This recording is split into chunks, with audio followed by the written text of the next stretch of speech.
আমার একটা হৃৎপিণ্ড, সেটাই আল্লাহ নিয়ে গেছে। পরশুদিন বলছে, বাবা আমার একটা বরখা কিনে দাও। আমার স্যান্ডেলটা দেখেন 3 বছর পুরাতন ছেঁড়া, কিন্তু আমি আমার স্যান্ডেলটা পাল্টাই না, সেলাই করে নেই। কিন্তু আমার বাচ্চাদেরকে আমি কষ্ট পেতে দেই না। শুধু একবার বলছে, বাবা লেচে খাবো। আমার মেয়ের মোবাইলে আমার না হলে 500 ছবি আছে।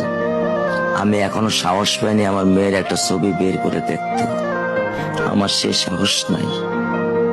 আমি সেই সাহস হারাই ফেলছি, কারণ ও আমার ছিল হৃৎপিণ্ড। ওর জীবনে এমন কোন চাওয়া নাই যেটা আমি পূরণ করি নাই। পরশুদিন বলছে, বাবা আমার একটা বরখা কিনে দাও।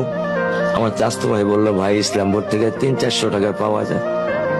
আমি সাথে সাথে নিউ মার্কেট থেকে আমি 1000 টাকা দিয়ে আমার মেয়েকে বরখা এনে দিচ্ছি। আমি দরিদ্র, ভাঙা বাসায় থাকি।